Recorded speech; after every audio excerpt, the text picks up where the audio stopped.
Hello everyone. This video lecture we are going to focus on Colroth's law.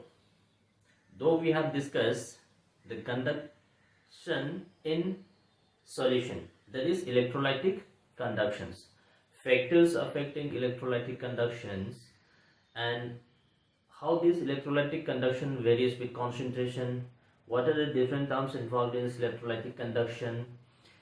So after this, now we are going to focus on Colroth's law. That means at infinite dilution, how the conductance of a solution behaves. After this, we are going to focus on the application of this Colroth's law in solving numericals. So coming to this Colroth's law,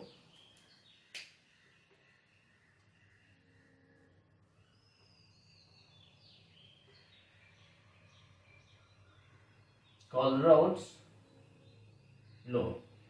Now, first of all, whenever we use the term Colroth's law, this Colroth's law is applicable only at infinite dilution, extremely small concentration. So this is at infinite dilution.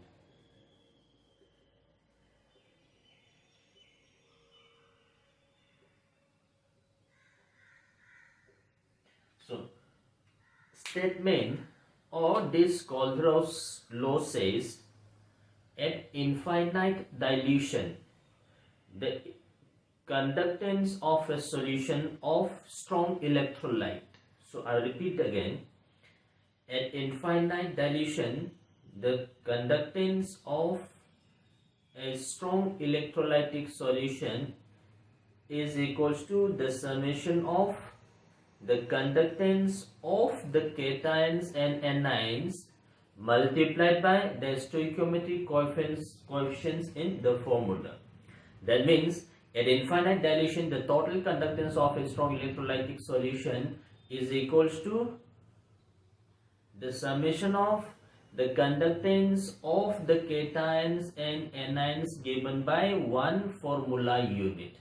To simply saying, at this extremely dilute solution or infinite dilute solution, the total conductance of the solution is nothing but the contribution of the individual conductance of the cations and anions. So look at this. We have, suppose, an electrolyte AXDY. This is an electrolyte. This electrolyte, when dissolved in water, this gives you X moles of AY plus Y moles of BX minus. Then the question, this law says the molar conductance at infinite dilution, sometimes this is given as this, or molar conductance at infinite dilution, this is equals to the conductance of this cation.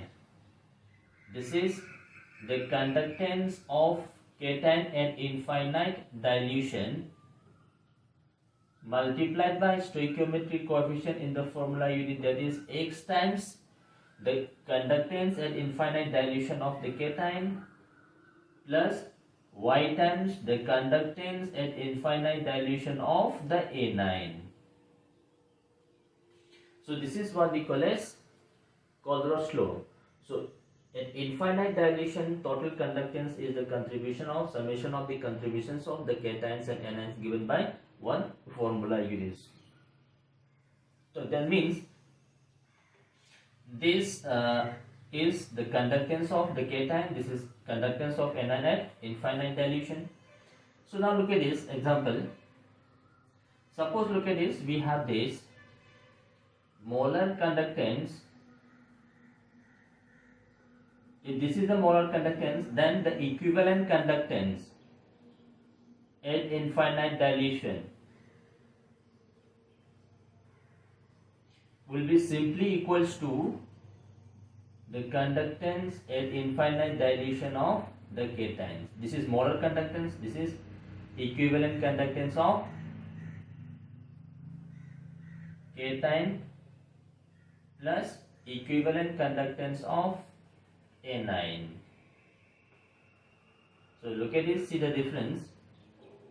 Molar conductance is molar conductance of cation multiplied by coefficient, stoichiometric coefficient in the formula unit, plus molar conductance at infinite dilution of the anion multiplied by this stoichiometric coefficient. What is this? Equivalent conductance is simply the equivalent conductance of cation plus equivalent conductance of anion. Why this is? Because now look at this, we have derived this relationship earlier. Molar conductance is equals to some equivalent conductance, where this V plus minus, this is the total charge of cation or anion. So if you apply this, then the molar conductance will get this value. So therefore look at this. If this is the case, then take this example. Suppose we have this molar conductance at infinite dilution of NaCl. So when this NaCl is dissolved in water, this gives you Na plus and Cl minus. So this is equals to conductance of Na plus and the conductance of Cl minus at infinite dilution. Similarly, look at this. Conductance at infinite dilution of sodium sulfate, take this, sodium sulfate, this will be equals to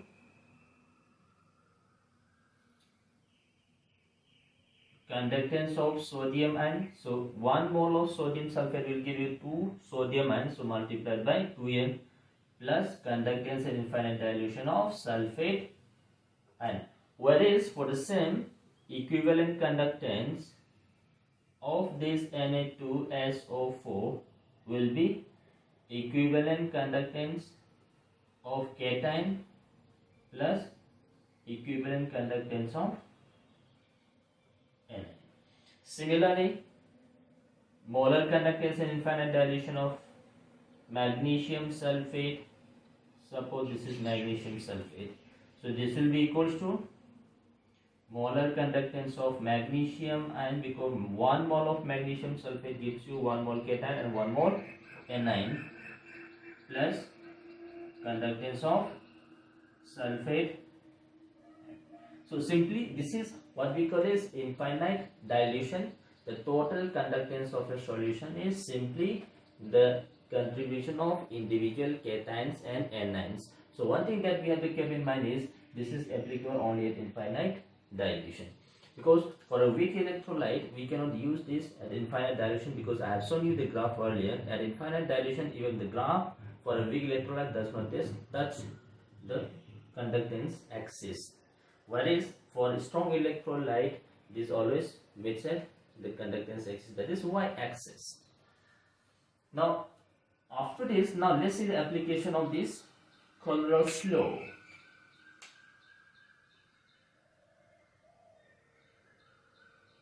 Application of this Colruy's law. First, this Colruy's law.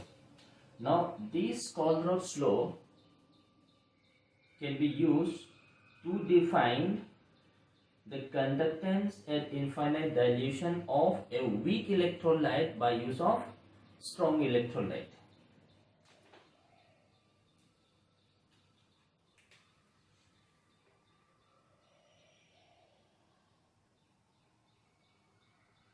Conductance of a weak electrolyte.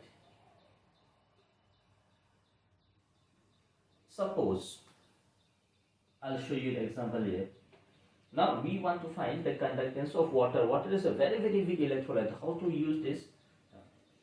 So we have to find the conductance at infinite dilution of water.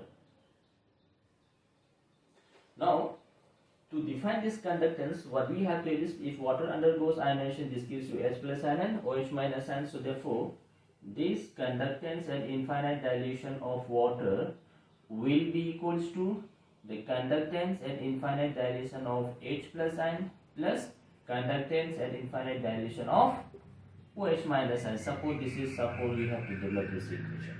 Now since this being a very weak electron, we cannot define this H plus ion, we cannot define OH minus ion accurately. So what we have to do is, we can define this H plus ion and OH minus ion from a strong electrolyte.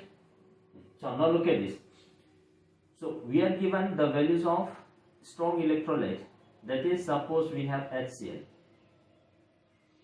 which is equals to the conductance at infinite dilution of H plus ion plus conductance at infinite dilution of Cl minus. Let's suppose this is some value X. Conductance at infinite dilution of, look at this, we have a sodium hydroxide because we require OH minus, and so OH minus can be obtained from a strong electrolyte.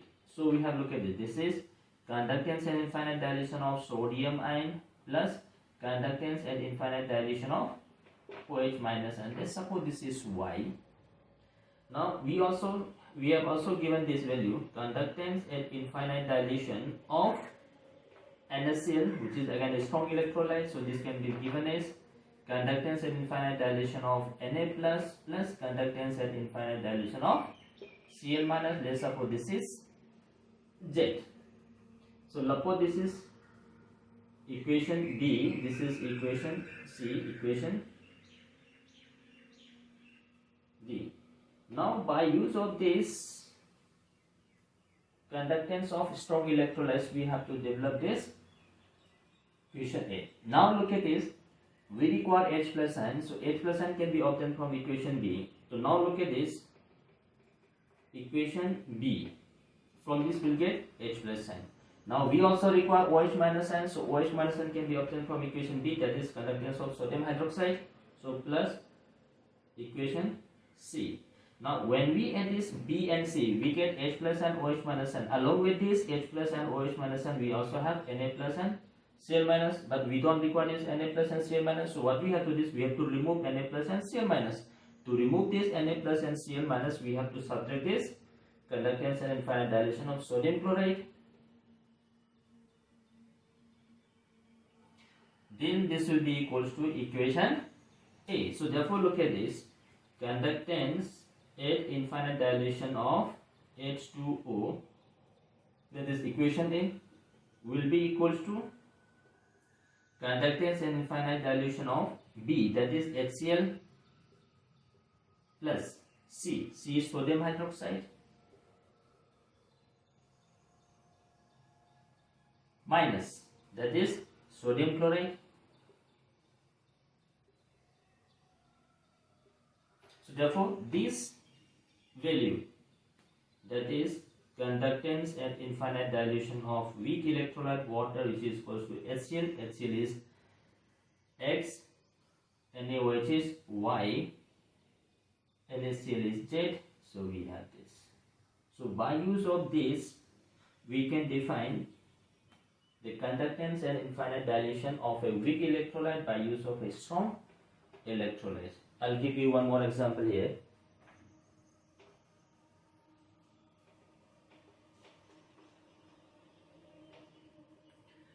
Suppose we have to find the conductance and infinite dilution of acetic acid, which is a weak acid. Now this weak acid will give you H plus ion and acetate ion, so of H plus ion plus conductance and infinite dilution of acetate ion. Now we have to develop this H plus ion and acetate ion from strong electrolytes. Now for this, now we are given this value, so let's suppose this is equation A. Now we are given this at infinite dilution of sodium acetate. So sodium acetate will give you sodium ion and acetate ion. So we are getting acetate ion of sodium ion plus acetate ion. Let's suppose this is B. Then at C we have, look at this, conductance at infinite dilution of, now we require this H plus ion, so we can take this HCl or nitric acid, we can take, because this is a strong electrolyte, so this gives you plus H plus ion plus infinite dilution of nitrate ion. Now we are getting H plus ion from this nitric acid, acetate from sodium acetate, but in this process we are having sodium and nitrate, so we have to remove this, so we can take this infinite dilution conductance of sodium nitrate, which will give you conductance of sodium ion plus conductance of NO3. So therefore equation A will be equals to equation B plus equation C minus equation D. So A is nothing but conductance of this weak electrolyte acetic acid. So this equals to conductance of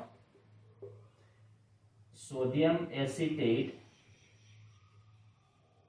plus conductance of nitric acid minus conductance of sodium nitrate.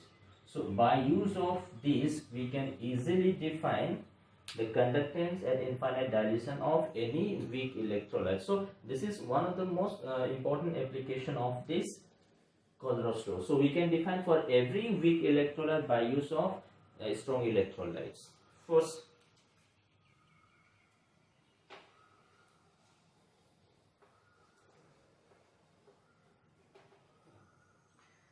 second application, that is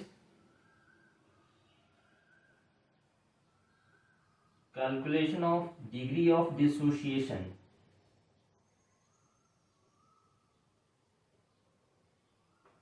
Degree of dissociation alpha and dissociation constant.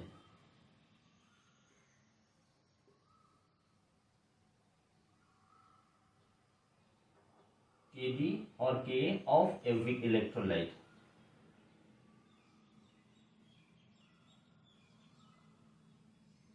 So we are given a weak electrolyte. For this weak electrolyte we have to find what is the degree of dissociation and the dissociation constant.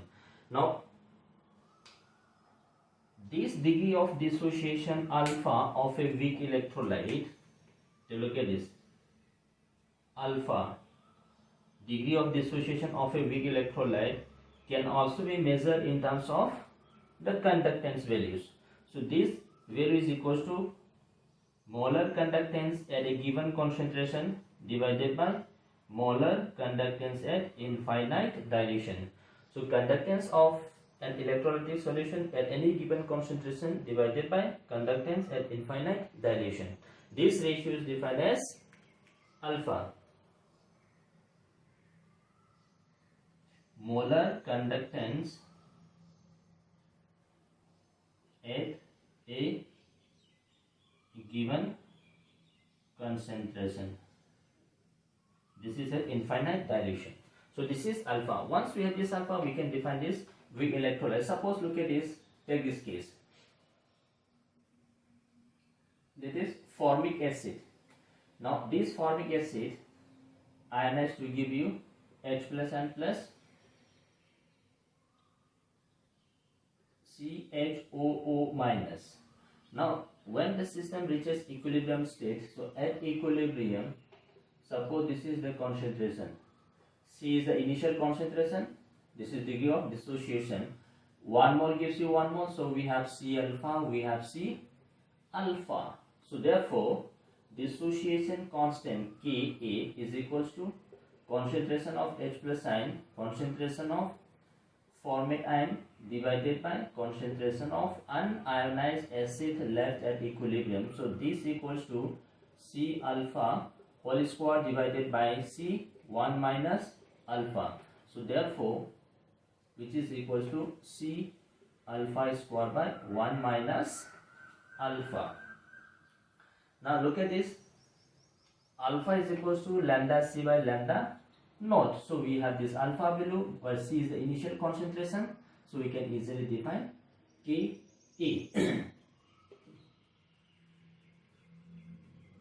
This is alpha, this is Ka. So ultimately now look at this, once we have this Ka and alpha. Now if alpha is very small, it means less than 0.1. If alpha is 0.1 or less than 0.1, then we can ignore this 1 minus alpha, and then this will give you C alpha square. That will give you Ka. Now look at this. If this is the case, so therefore Ka is equals to C. Alpha is molar conductance at given concentration divided by molar conductance at infinite dilution divided by 1 minus alpha divided by, so this is the value of Ka. So we can easily solve this way to give.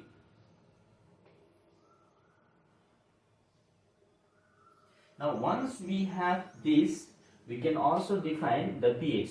Now look at this. Therefore total H plus ion concentration is equals to C alpha.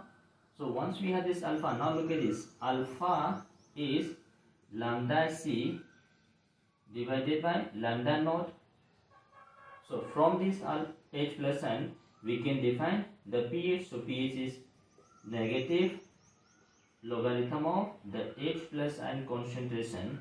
So H plus ion concentration, this is equals to negative logarithm of C lambda C by lambda.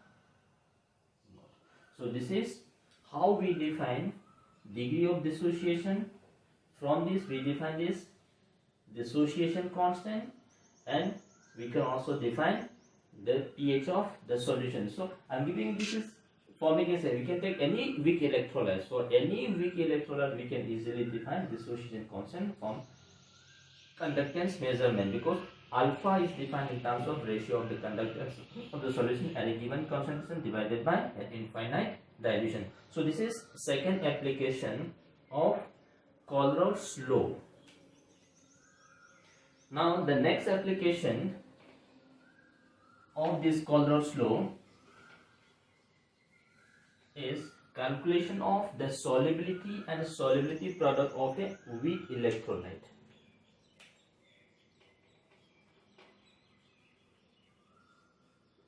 Solubility and solubility product of a sparingly soluble salt. Now we have to define solubility and a solubility product of a sparingly soluble salt. Now let's take this case. Now for a sparingly soluble salt that is at saturated state,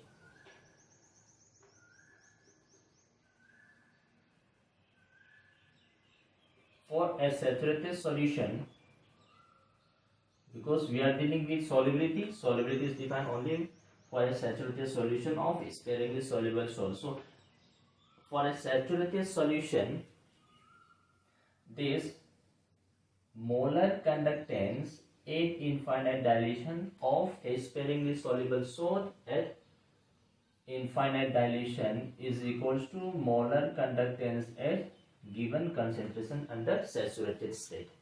So because this salt is sparingly soluble, so under infinite dilution also that value will be equals to the conductance of the saturated solution. So if this is the case, so remember this. So for a sparingly soluble salt, conductance at the saturated solution is equals to conductance at infinite dilution. So if this is the case, molar conductance at infinite dilution, which is equals to conductance at given concentration, so this equals to K into 1000 divided by, now we define this conductance as kappa into 1000 divided by concentration. So for a saturated solution, concentration is defined as S, but this is the solubility, molar solubility. So this is the relation between solubility and conductance. So therefore look at this, if this is the case, so solubility S is equals to kappa, that is specific conductance, into 1000 divided by molar conductance at infinite dilution. So this gives you the solubility. Once we have this solubility, we can define the solubility product. Suppose look at this. Suppose we have this HeCl, which is a sparingly soluble salt in solution, gives you Ag plus Cl minus. So if this is the solubility of this solid is S, so this gives you S, this is S, so therefore Ksp is equals to concentration of Ag plus into concentration of Cl minus, which is equals to S square. So therefore this S is equals to under root of Ksp. So this is solubility and the solubility product. Now we have defined this solubility. So therefore Ksp solubility product. Solubility is, we have this kappa into 1000 divided by conductance at infinite dilution. So this is the solubility. So we can define the solubility and the solubility product from conductance measurement. So these are some of the very important application of this Kohlrausch law. So by use of this Kohlrausch law, we will solve some numericals right now. Now look at this first question. Now we have a KCl solution, potassium chloride solution, whose concentration is given as 10 power minus 3 molar. Resistance of the solution is given as 1500 ohm. Specific conductance of the solution is given here. Now what is the cell constant? L by A. Now we have this simple relationship from Ohm's law. We have, look at this, R is equals to rho L by A. So therefore look at this, L by A, this is known as cell constant, is equals to resistance divided by specific resistance. So 1 by specific resistance is known as kappa. So this is R into kappa. So R is given as 1500, kappa is given as 0.146 into 10 to the power minus 3. So this is the cell constant. So this unit will be centimeter inverse. This is the cell constant L by A. So L by A is resistance by specific resistance, or we can say resistance into specific conductance, or kappa. Next question says, for a 0.02 molar KCl solution, resistance kappa are given. When the same cell is filled with 0.005 molar K2SO4, had the resistance of this, calculate cell constant, conductance kappa and molar conductance of K2SO4. So first look at this. When we have this KCl, for KCl, resistance and kappa are given, we have to find the values of cell constant. So therefore look at this, L by A, cell constant, is equals to resistance into kappa. So resistance is given as 82.4, kappa is given as 0.00276 s, that is centimeter inverse. So from the KCl solution we define this cell constant. So in the same cell with this cell constant, now we are filled with potassium sulfate whose concentration is 0.005. Now the question says, calculate conductance. So therefore conductance of K2SO4, conductance is 1 by resistance. So the resistance of this cell containing 0.005 potassium sulfate is given as 324 ohms. So therefore this is equals to 1 by 324 ohm. Ohm inverse is known as sin. See, we have kappa of K2SO4. Now for kappa of K2SO4, now we have this kappa. So look at this, resistance is equals to, so we have this relationship, resistance is equals to rho L by A. So therefore 1 by rho is equals to 1 by resistance L by A. So 1 by rho is known as kappa, 1 by R, that is the conductance of solution. So we have looked at this conductance of K2SO4 into L by A. Now we have this conductance, that is 1 by 324. L by A is given here. So 82.4 into 0.002768. So this is the kappa. Kappa is Simon centimeter inverse. This is the kappa of K2SO4. Once we have this kappa, we can define the molar conductance. So molar conductance of K2SO4.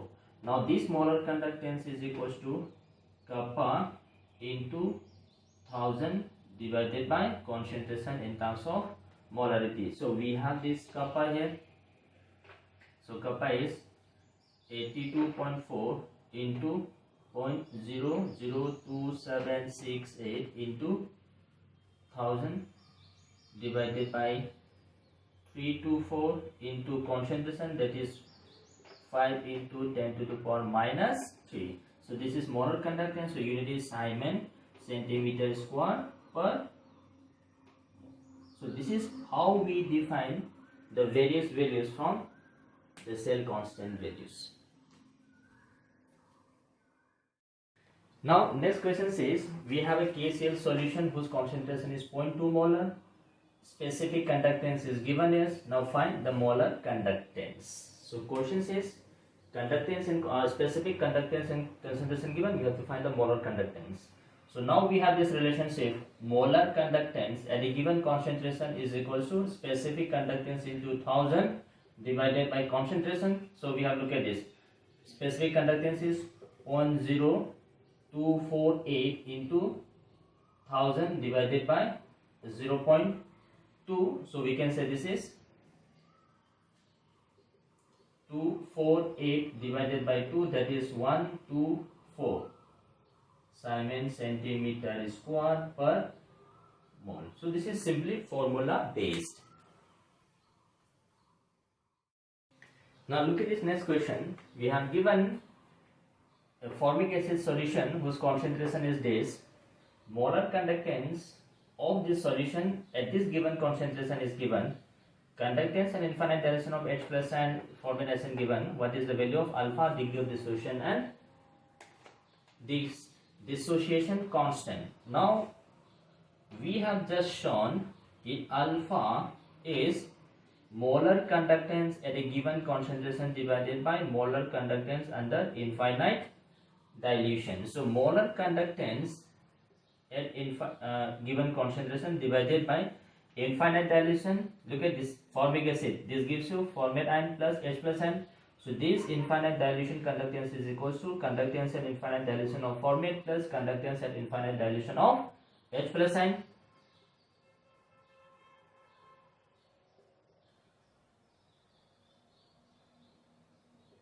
So this is 46.1 divided by 349.6 plus 54.6. So this is alpha. So this is 46.1 divided by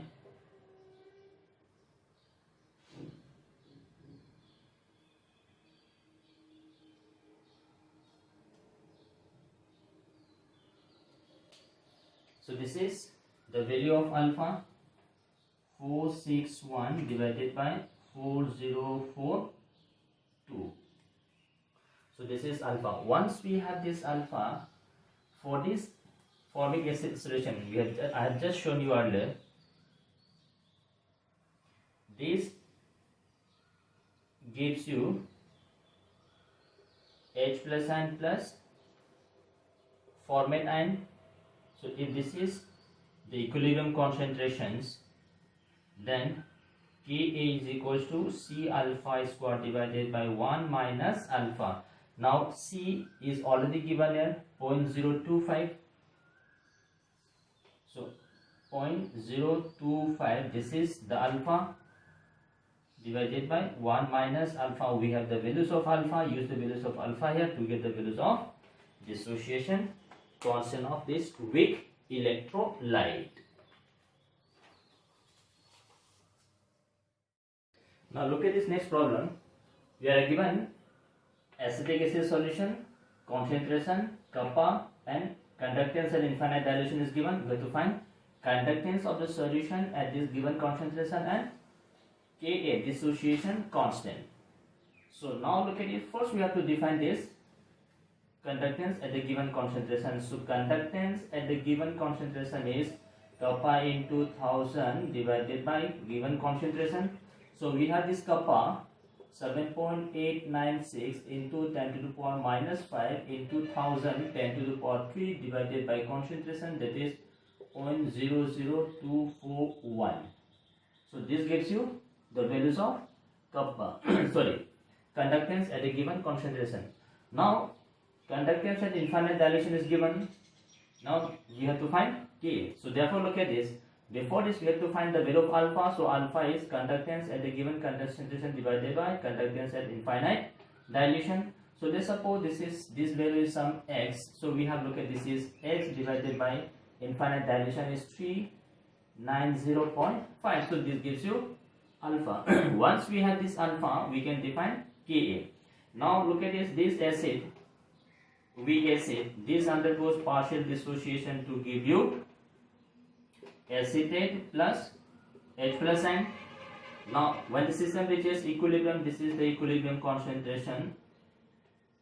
So therefore Ka is concentration of acetate H plus ion divided by unionized acid. So this comes out to be C alpha square by 1 minus alpha.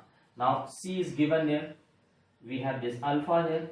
So once we have this alpha and C, we can easily define this dissociation constant of this weak electrolyte. Now look at this next problem. We are given a 0.01 molar acetic acid whose conductance at a given concentration is given. Conductance at infinite dilution is also given. Question says calculate alpha and the pH of the solution. So first let's define this alpha. So by definition alpha is conductance at a given concentration divided by conductance at infinite dilution. So look at this. Given concentration is 3.907. This is 390.7. So this is the molar conductance. So this is 3.907. So this comes out to be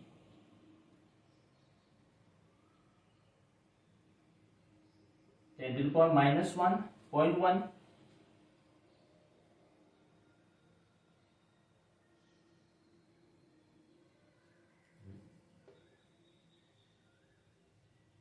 To the power minus 2.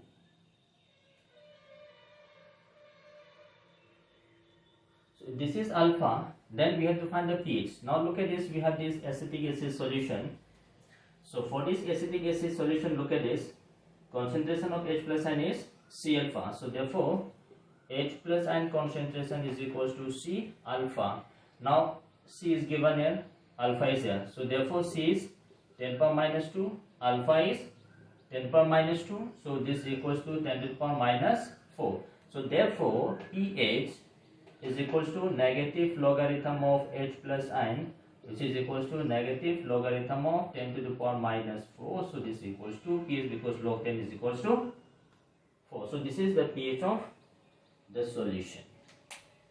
So this is how we define pH.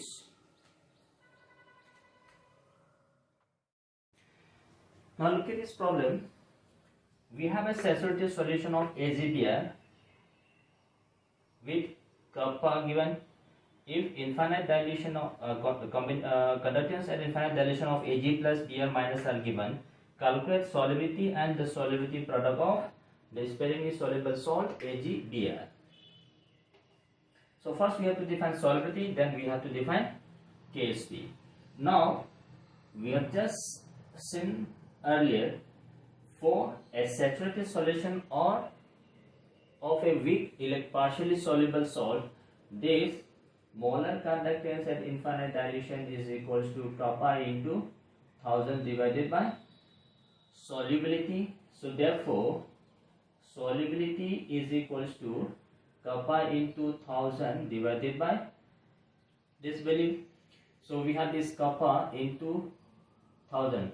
Conductance at infinite dilution of this AgBr, because AgBr when dissolved in water gives you Ag plus and Br minus. So the conductance at infinite dilution of AgBr is equals to conductance at infinite dilution of Ag plus and Br minus. So this is Ag plus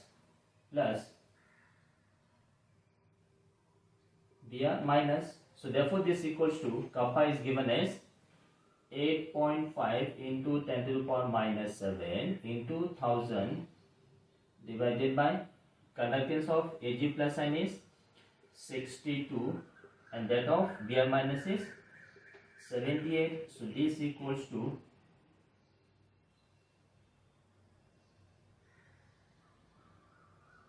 85 into 10 to the power minus 5 divided by 140. So this is the solubility, and this solubility is mole per liter. This is molar solubility. Now we can also define gram solubility. If question says, though this doesn't set gram solubility, we simply define this molar solubility. But if question also says define the gram solubility, then also we can define gram solubility. Gram solubility is equals to molar solubility into molar mass. So molar solubility is given as 85 into 10 to the power 5 minus 5 divided by 140 into, let's suppose the molar mass of AgBr is m, so this is gram solubility. So we can say this is gram per liter. Now once we have this molar solubility, we can define Kp. So note case we have this AgBr solid gives you AgBr plus Br minus. So therefore Kp is equals to, if this is the solubility of solid is S, so this gives you S and this gives you S. So therefore Kp is concentration of Ag into concentration of Br minus. This is S square. So we have this S. So this is 85 into 10 to the power minus 5 divided by 140. So this is the solubility product from the solubility, and we define the solubility from this conductance. So these are some of the applications of Colthoff's law and conductance. So hopefully we enjoy the class.